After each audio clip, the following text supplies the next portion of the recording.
आज की तारीख में भारत में यदि स्वयं हनुमान जी भी प्रकट हो जाएं और कहें कि मेरे नाम पर ढोंग और पाखंड किया जा रहा है, मेरे यहां किसी का फोन नहीं आता, मैंने किसी को विशेष शक्ति नहीं दी, मैंने किसी को चमत्कारी शक्ति नहीं दी, तो क्या आप बता सकते हैं कि हनुमान जी का क्या हल होगा?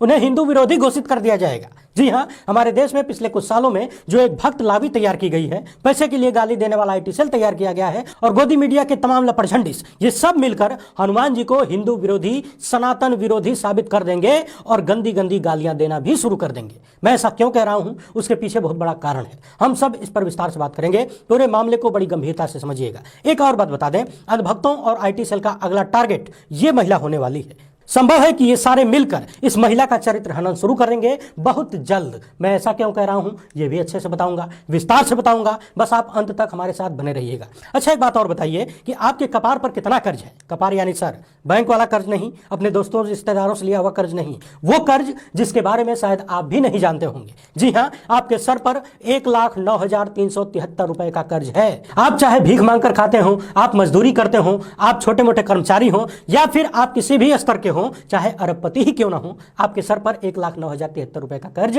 है। ये वो कर्ज है जो आपके नाम पर लिया गया है और लिया उसने है जिसने कर्ज मिटाने का दावा करके कुर्सी पर कब्जा किया था। जी हां, मोदी सरकार ने देश पर इतना कर्ज बढ़ा दिया है जिसकी कल्पना भी नहीं की जा सकती थी। हम इस पर विस्तार से बात करेंगे और आपको कांग्रेस प्रवक्ता गौरव वल्लभ की बातें भी सुना के साथ सबसे पहले आप विश्व गुरु भारत के राम राज्य वाले उत्तर प्रदेश की यह कहानी सुन लीजिए। पत्रकार रणविजय सिंह ने लिखा है कि कहानी सुनिए, यूपी के जिला बस्ती में कल रात 2 पुलिसकर्मी बाइक सवार 2 लड़कों का पीछा कर रहे थे। एक मोहल्ले में पहुंचे, लड़के तेज निकले, भाग गए। पुलिस वालों ने मोहल्ले में रहने वाले 52 साल के जमील से पूछा कि क्या आपने बाइक सवार लड़कों को देखा है? फिर पुलिस वाले चले गए। आज सुबह जमील की मौत हो गई। परिवार वालों का आरोप है कि पुलिस की पिटाई से इनकी मौत हुई है, मगर बस्ती पुलिस ने इसका खंडन करते हुए ये सारी बातें कही हैं। पुलिस का कहना है कि जमील कुरैशी काफी दिनों से बीमार चल रहे थे, रात में उनकी हार्ट अटैक से मौत हो गई। यूपी के लोग सावधान हो जाएं। यदि पुलिस वाले कभी रास्ते में रोककर आपको कुछ पूछ लें तो घर जाने के बजाय सीधे अस्पताल पहुंचिए, पता नहीं कब हार्ट अटैक से मौत हो जाए।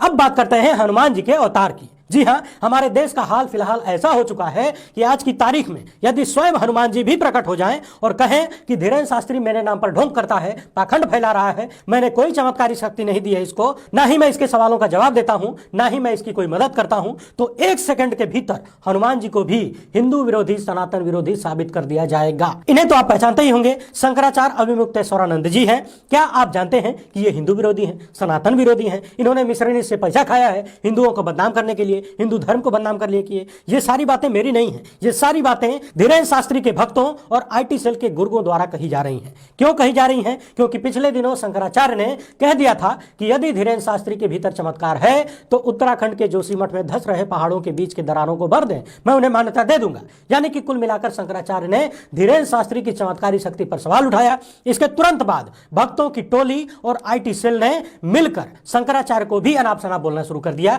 गालियां भी देनी शुरू कर दी। आप बारी बारी से अपनी स्क्रीन पर पढ़ते जाइए किस तरह से शंकराचार्य को भी इन लोगों ने गंदे तरीके से टारगेट करना शुरू कर दिया है। मेरे ही वीडियो पर किसी हिंदू कल्पेश पांड्या ने लिखा है कि अविमुक्तेश्वरानंद को मैं शंकराचार्य मानता ही नहीं, पूरे सनातन हिंदू धर्म के नाम पर यह कलंक है। शंकराचार्य की स्थापना किस लिए हुई थी? हिंदू सनातन धर्म को बचाने के लिए। अविमुक्तेश्वरानंद तो सनातन धर्म का विरोधी है, भड़वा है। ऐसे बेवकूफ को शंकराचार्य किसने बना दिया? शंकराचार्य सनातन धर्म के रक्षक होते हैं। देखा आपने किस तरह से एक सवाल पर, जबकि वो सवाल धर्म पर नहीं पाखंड पर है, किस तरह से शंकराचार्य को भी टारगेट किया जाने लगा है। ये भी देख लीजिए, ये शंकरा जगत गुरु कम और डायन गुरु ज्यादा लग रहा है, सुपर्णखा का दादा लग रहा है। किसी श्याम गौर ने लिखा है, हालांकि मुझे संदेह है कि ये आईटी सेल वाला ही हो सकता है। कोई इस तथाकथित मस्खराचार्य से पूछो कि इसने अब तक हिंदू धर्म, हिंदुत्व के लिए क्या किया है। कोई भी वो व्यक्ति, चाहे वो शंकराचार्य ही क्यों ना हो, हिंदुत्व के लिए कार्य करने वाले किसी भी हिंदू हितैषी पर उंगली उठाएगा तो वो अपना सम्मान निश्चित ही खो देगा। ऐसे नाम और पदवीधारी खुद तो धर्म और देश के लिए कुछ करते नहीं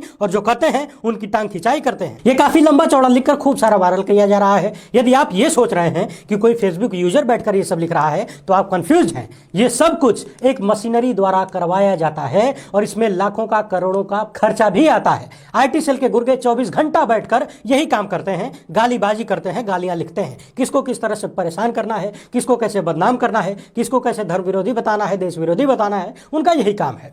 और आप देखेंगे तो इनमें से ज्यादातर का नाम फर्जी मिलता है। है, तस्वीरें भी नहीं होती हैं, कहीं किसी भगवान की फोटो लगा लेंगे, कहीं कोई सीनरी लगा लेंगे। किसी संतोष सोनी ने लिखा है कि जो काम शंकराचार्य को करना चाहिए धीरेन्द्र शास्त्री कर रहे हैं, उनका समर्थन करें। सोचिए, धीरेन्द्र शास्त्री कौन सा धर्म का काम कर रहे हैं? वो धर्म के नाम पर ठगी कर रहे हैं। कुल मिलाकर इतना समझ लीजिए कि जो कोई भी इनके ढोंग और पाखंड पर सवाल करेगा, ये लोग उस सवाल को घुमाकर धर्म के नाम पर लेकर आएंगे और इनसे सवाल करने वालों को धर्म विरोधी बताएंगे, जबकि मामला धर्म का है ही नहीं, ठगों और पाखंडी बाबाओं के धंधे का और कुछ राजनीतिक दलों की राजनीति का। शंकराचार्य ने तो दोनों से ही पंगा ले लिया, धीरेन्द्र शास्त्री को चुनौती दे दी और धर्मांतरण के मुद्दे पर राजनीतिक कारण बता दिया। इसीलिए अब शंकराचार्य जी दोनों के निशाने पर हैं। इतना ही नहीं, माइंड रीडिंग का काम करने वाली और खुद को जादूगर बताने वाली सुहानी शाह नेशनल टीवी पर लगातार बाबा की पोल खोल रही हैं, बता रही हैं कि हम लोग जो करते हैं वो चमत्कार नहीं बल्कि वो जादूगरी है, वो एक कला है।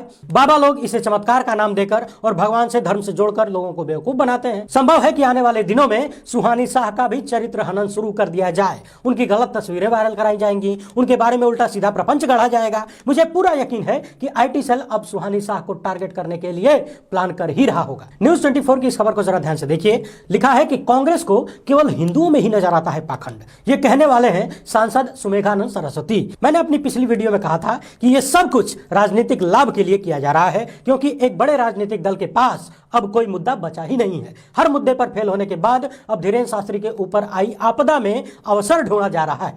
मैंने कहा था कि किसी न किसी माध्यम से ये लोग विपक्षी पार्टियों तक ये मामला घसीट कर लेके जाएंगे और शुरुआत हो गई। पूरी कहानी वैसे ही चल रही है जैसे कि मैंने पिछले वीडियो में कहा था। अब पूरे विपक्ष को टारगेट किया जाएगा और बताया जाएगा कि ये सब हिंदू विरोधी हैं और हिंदू खतरे में है, हिंदुओं को बचाना है तो फलानवा पार्टी को वोट दीजिए, क्योंकि सत्ता को मालूम है कि बेरोजगारी चरम पर है, महंगाई चरम पर है, भ्रष्टाचार चरम पर है, विदेशी कर्जा लगभग 3 गुना हो गया है। तो कुल मिलाकर अब सिर्फ एक ही मुद्दा बचा है और गोदी मीडिया के तमाम लपट झंडिसों को अपनी ड्यूटी पर लगा दिया गया है। मुझे लगता है कि अब आप समझ गए होंगे कि क्यों अभी तक धीरेन्द्र शास्त्री के ऊपर मामला दर्ज नहीं हुआ, क्यों अभी तक कोई कार्रवाई नहीं हुई, क्यों इन्हें नागपुर से भगा दिया गया। पत्रकार श्याम मीरा सिंह ने लिखा है, अगर पत्रकार एक नफरती लोफर के आगे ककड़ी की तरह झुक जाएंगे, पैरों में गिर जाएंगे, तो वो ये कहेगा ही कि मुझे सवाल करने वालों को मैं नंगा कर दूंगा। ये पत्रकारिता का लोटन युग है। 135 करोड़ वाले देश में एक टीवी का चैनल नहीं है जो नंगा कर दूंगा कहने वाले को नंगा कर दे। लोफर का मतलब है असभ्य, बदतमीज, अति उत्साहित, दिखावा करने वाला, पाखंडी। ये सारे शब्द पत्रकार श्याम मीरा सिंह ने धीरेन्द्र शास्त्री के लिए यूज किए हैं। अच्छा, एक बात और ध्यान दीजिए, धीरेन्द्र शास्त्री के भक्त और आईटी सेल के लोग लगातार एक ही बात कर रहे हैं कि ईसाई मिशनरियों पर क्यों कुछ नहीं बोलते। मुस्लिम बाबा और ईसाइयों के तमाम वीडियो वायरल कराए जा रहे हैं और कहा जा रहा है कि देखो ये भी तो कर रहा है, वो भी तो कर रहा है और तुम भी जो कर रहे हो, ये दोनों, ये सब कुछ जो भी कर रहा है वो पाखंड ही है, ढोंग ही है। सामने वाला चोर है, इससे तुम्हारी चोरी खत्म नहीं हो जाती। पाखंडी हर धर्म में है, धर्म के नाम पर बेवकूफ बनाने वाले, नौटंकी फैलाने वाले हर एक धर्म में मिलेंगे। जैसे तुम पाखंड कर रहे हो वैसे बाकी भी पाखंड कर रहे हैं और सबका वही तरीका है, सब धर्म को बदनाम कर रहे हैं। और सवाल सबसे होगा, सबका पाखंड बराबर का है। मेरी नजर में कोई भी ऐसा स्वतंत्र पत्रकार नहीं है जिसकी रीढ़ मजबूत है, ऐसा कोई भी नहीं है जिसने धर्म देखकर पाखंड पर सवाल किया हो। एक सुर में हर धर्म के पाखंडियों के खिलाफ सब खड़े हैं, मगर बाबा के भक्तों का रोना जारी है कि फलानवा को देख लो, फलानवा को देख लो। मैंने फलानवा का देखें और तुम्हारा नहीं देखें।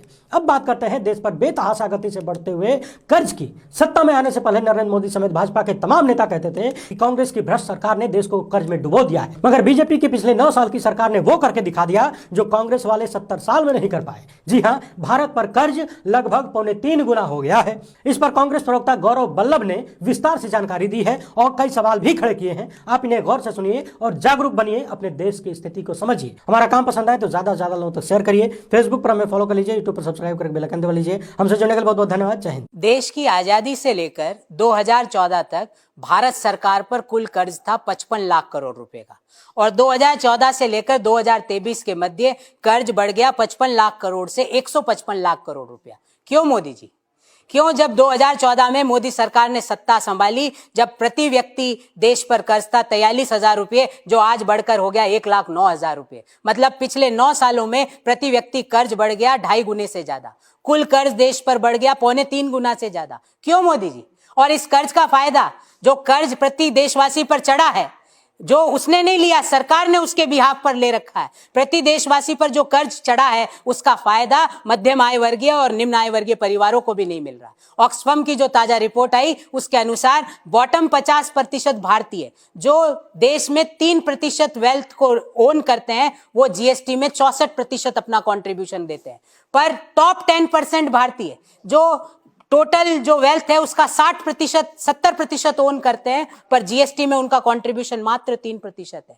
तो क्यों देश में के शेप्ड, अंग्रेजी का शब्द है के शेप्ड रिकवरी मॉडल चल रहा है, जब जिसके अंतर्गत सब नीचे गए पर ऊपर वापस सिर्फ चुनिंदा लोग बढ़े, बाकी लोग नीचे ही नीचे आ रहे हैं। तो मोदी नॉमिक्स का शॉर्ट में कह सकते हैं के शेप्ड रिकवरी मॉडल, जिसके अंदर high debt, high inflation, high unemployment और हाई इनइक्वालिटी है। इसलिए हमारी मांग है कि आगामी बजट में मोदी सरकार ऐसे आयाम या ऐसे मेजर्स लें जिसमें हाई डेट की जगह हो high per capita income, high inequality की जगह हो हाई जीडीपी, हाई इन्फ्लेशन की जगह हो हाई इंटरनेशनल रेटिंग्स। हिंदुस्तान में ये ताज्जुब की बात है कि हमारे देश में 5% जो लोग हैं उनके पास 60% संपत्तियां हैं, और जो बॉटम 50% जो लोग हैं देश के 140 करोड़ में से मैं गणना करूं तो जो 70 करोड़ लोग जो नीचे वाले हैं उनके पास मात्र 3% देश की संपत्तियां हैं। तो 5% अगर मैं कैलकुलेट करूं तो 140 का मतलब 7 करोड़ लोगों के पास देश की 60% से ज्यादा संपत्तियां हैं। और ऐसा नहीं है कि ये लोग जो जिनके पास 5%, जिनके पास 60% से ज्यादा संपत्तियां हैं वो देश को ज्यादा कर देते हो, ऐसा नहीं है। कर हम जो बॉटम 50% के लोग हैं, जो मिडिल इनकम ग्रुप और लोअर इनकम ग्रुप है, अगर हम कर की बात करें तो जीएसटी में हमारा कंट्रीब्यूशन 64% है। मतलब जो बॉटम 50% जो 3% देश के एसेट्स को होल्ड करता है वो देश के जीएसटी में 64% पैसा देता है, और जो 5% जो देश के 60% संपत्तियों को होल्ड करता है वो जीएसटी में उनका कंट्रीब्यूशन मात्र 3% है, 3%, जो फर्स्ट 10% जो देश की जनसंख्या। तो ये जो के शेप्ड रिकवरी मॉडल है, इसमें जो मोदीनॉमिक्स है उसके लिए हम यही कहेंगे rising debt, rising unemployment and rising inequality. जबकि राइज किसका होना चाहिए था? जीडीपी का। राइज किसका होना चाहिए था? पर कैपिटा इनकम का। राइज किसका होना चाहिए था कि हमारी रेटिंग जो हंगर इंडेक्स में है वो हमारी रेटिंग मतलब बढ़नी चाहिए थी, नीचे आनी चाहिए थी।